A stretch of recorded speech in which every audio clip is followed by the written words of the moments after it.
The oil and gas sector is among the 6 core industries in India and plays a major role in influencing decision-making for all the other important sections of the economy. India's economic growth is closely related to energy demand, therefore the need for oil and gas is projected to grow more, thereby making the sector quite conducive for investment. But as India explores its natural resources in the oil and gas sector, the industry does face a credible risk from multiple security threats. The risk of militant attacks on oil and gas facilities, including the pipeline and transportation network, disruption arising from lack of skilled workers, and also increasing challenges from millennial threats such as cybersecurity issues. We asked Professor V.K. Paul of the School of Planning and Architecture on his views on some of the major risks identified during security audits of the sector. Petroleum and oil infrastructure in the country is also another area very closely needs to be considered from the point of view of risk and the planning considerations. And we also have a very interesting issue of stealing petroleum and oil products from the these facilities, because these facilities extend into large tracts of land. So every part of that facility cannot be provided with the kind of the fencing or the physical security. So that creates a kind of vulnerability. Then we have the pipelines which are running through large number of areas where some of them we can fence, some of them we cannot, and they may travel through the vulnerable areas of different kinds. So each area needs a different kind of an assessment, and therefore some kind of an infrastructure needs to be provided. It is evidently clear that the industry has a number of issues which need to be addressed. And in this episode, we would be looking at the introductory assessments of what our critical infrastructure security looks like when it comes to securing our oil and gas facilities. Hello and welcome to another episode of IIRIS Report. And in this episode, we're looking at the safety and security of oil and gas installations across India, particularly in the light of the fact that the Indian government, on the basis of the pronouncements made by the Minister for Petroleum and Natural Gas, that the Indian government is hoping to cut down its dependence and reliance on oil imports by 10% by 2022.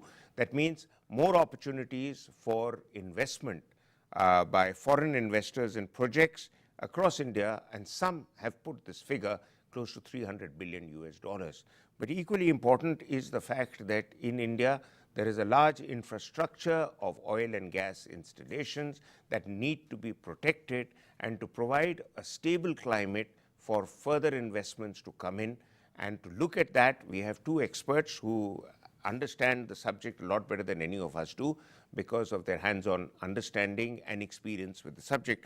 We have with us for the first time on the show Mr. Shyam Ratan Mehra, former Secretary to the Government of India, Secretary Security, and a man with considerable experience across the country in terms of internal security, and being an Assam cadre IPS officer. You have seen oil and gas installation, I'm sure, rather closely in Assam, which has a lot of infrastructure there.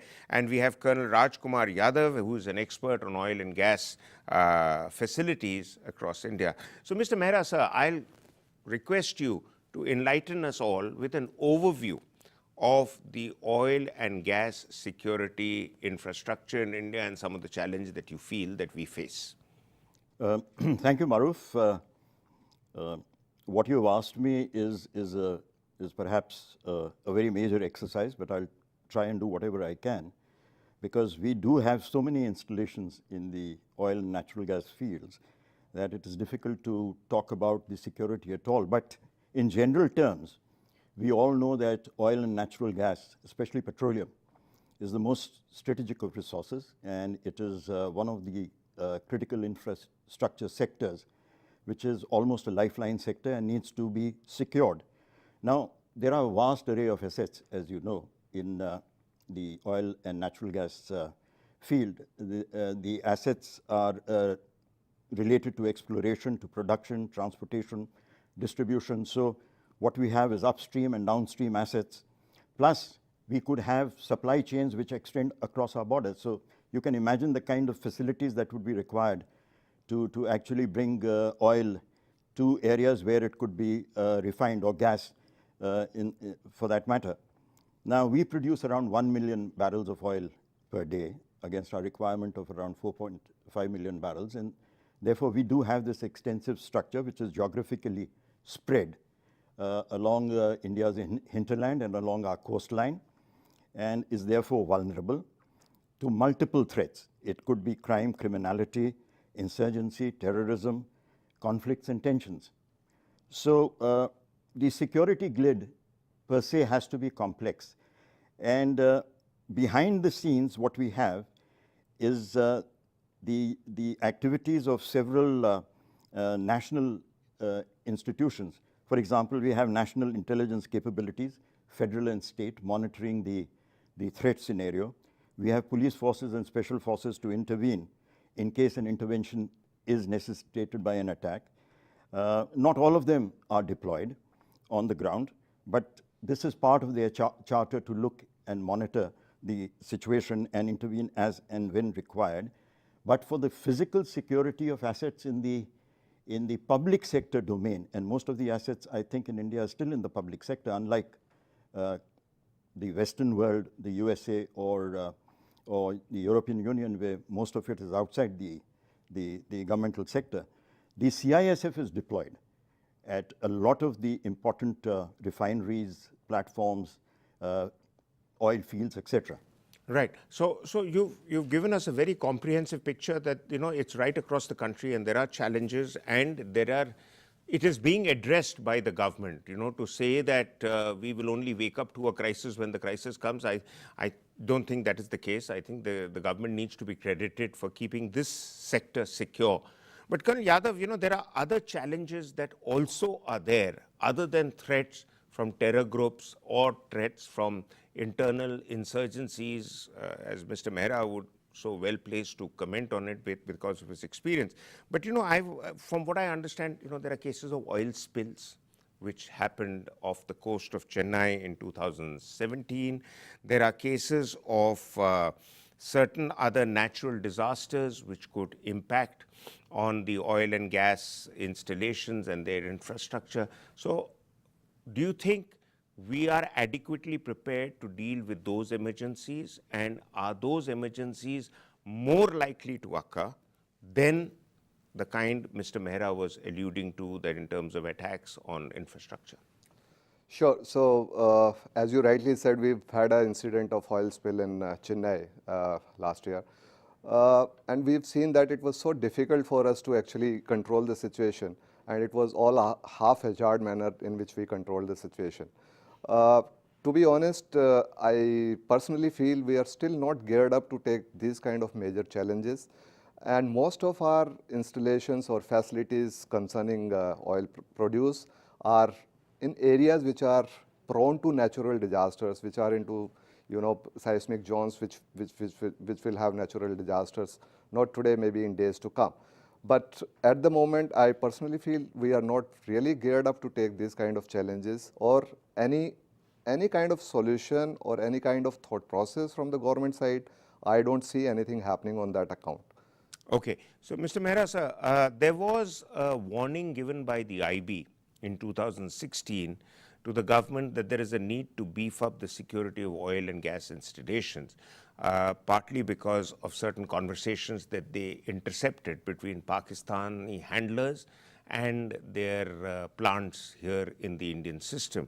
So if you, as you were saying, that there is a lot of effort that has gone into with CISF and other bodies to provide security to oil and gas installation, how much more can be done?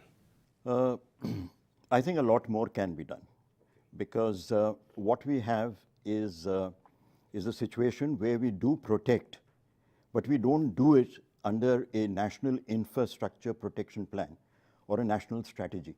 So we do have to have this umbrella kind of approach where we can sort of synergize all our capabilities, both in the public sector as well as in the private sector, and with the government, to put forth our best foot in security. I think a lot needs to be done.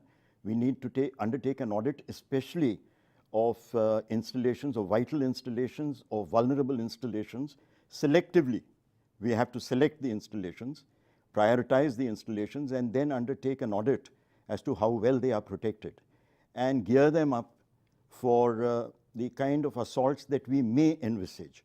And these could emanate from any quarter. Okay.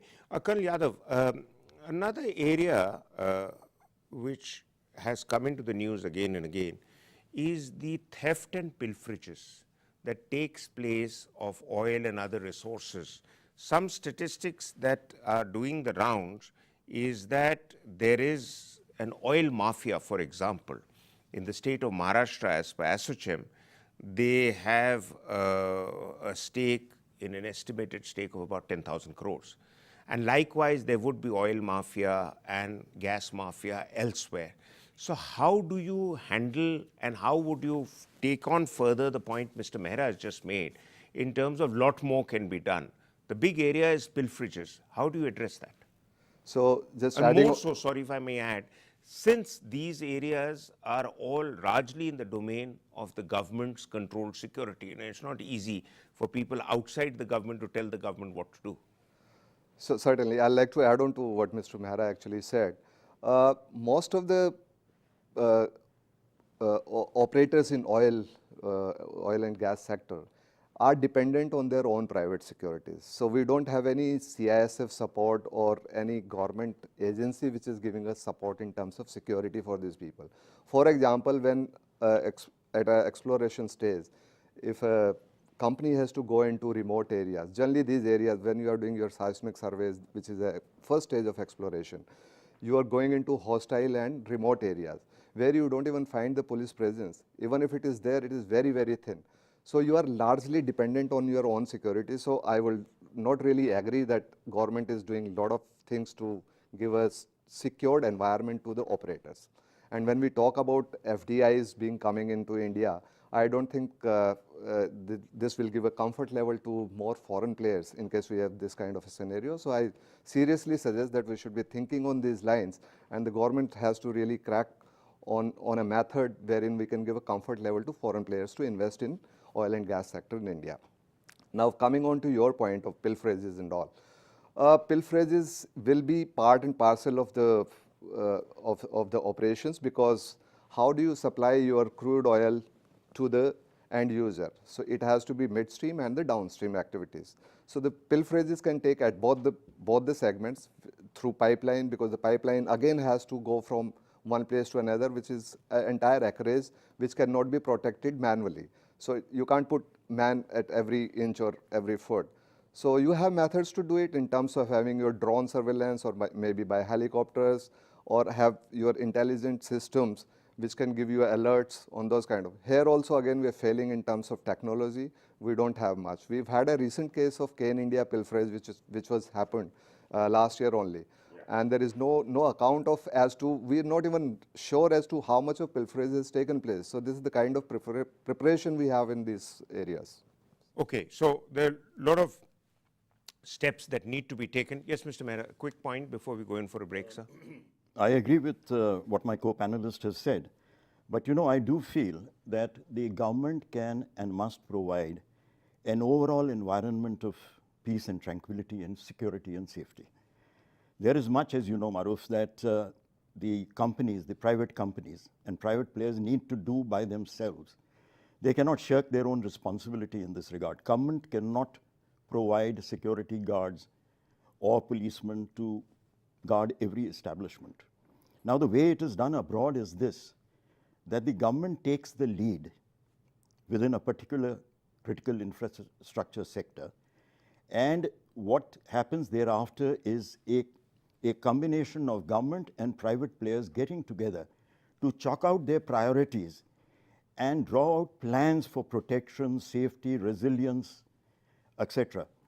So that the sector follows a uniform approach, and security per se, proximate security of plants, etc., has to devolve on the private companies themselves. Right. So what you are suggesting is a better model of public-private partnership, but equally important is another major area of threats to oil and gas installation, and that is cyber threats. But we'll look at that after a break.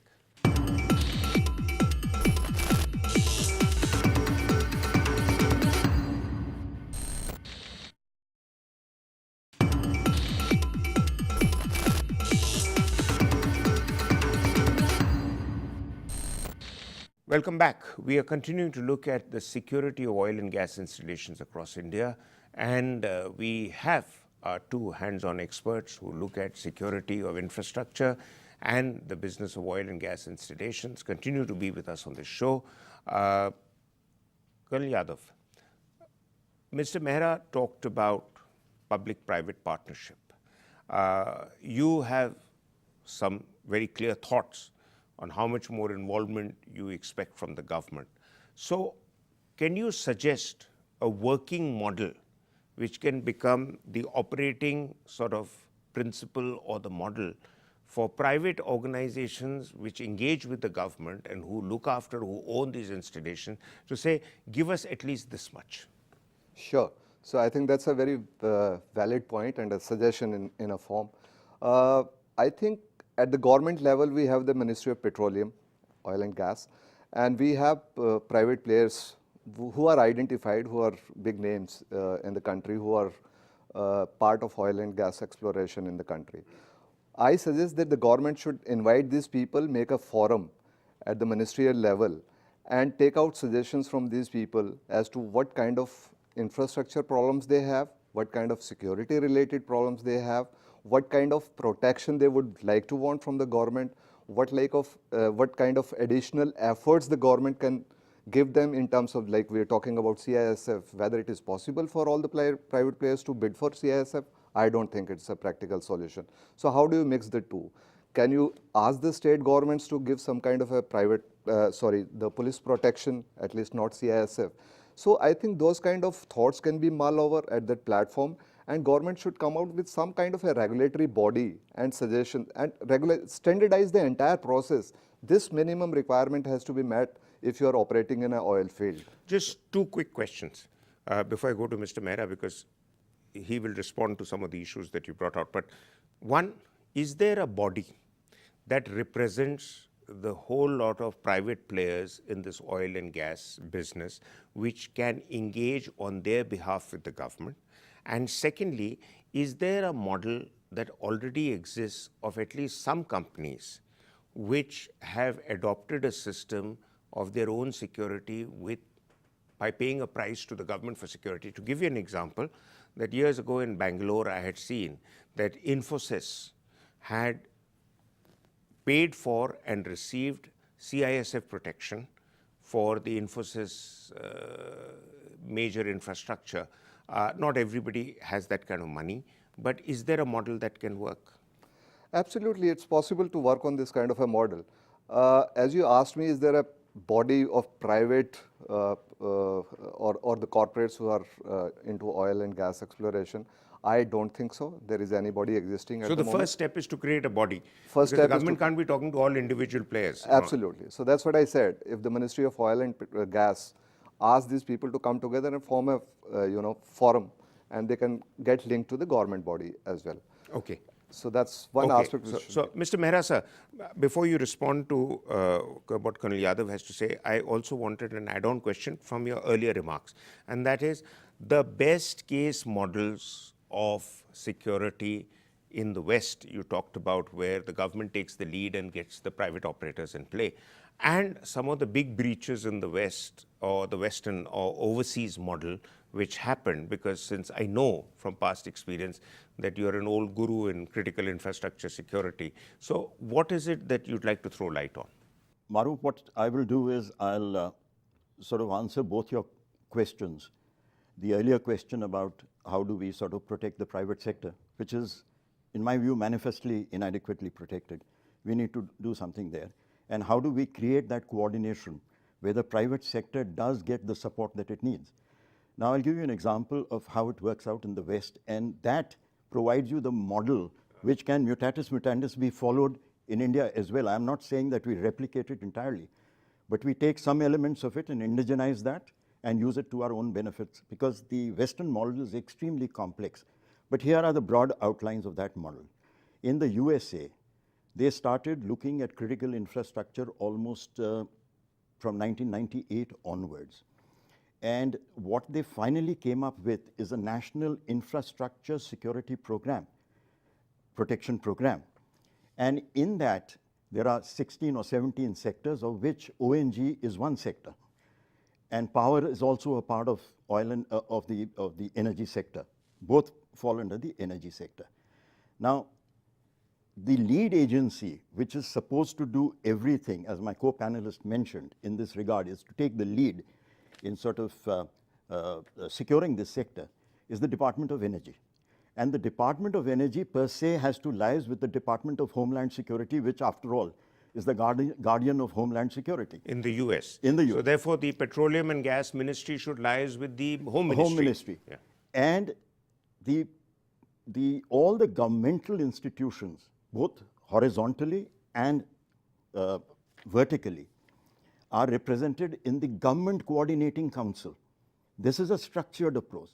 And the entire producers in the private sector are represented in another council. All these people get together and frame the national program for protection of that particular sector. We haven't done anything like that. They are assisted by the DHS, which provides them information and information dispersal centers. They provide that. They provide them resilience experts. They provide them security experts for advice and so on and so forth. But ultimately, the private sector, on the basis of the guidelines which are formulated and the plans which are formulated by this body, looks after its own security. They volunteer. In fact, they have their own information collection and dispersal centers. They have done that.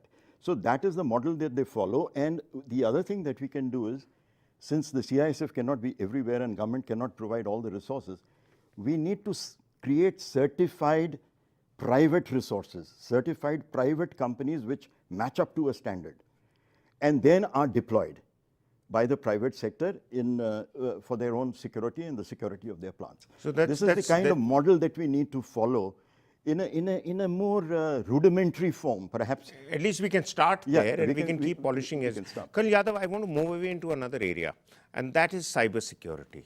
Now, we all know that cybersecurity is a threat and is a challenge of all sorts to oil and gas companies and to the industrial sector, which is linked with this, as well as in other industrial sectors.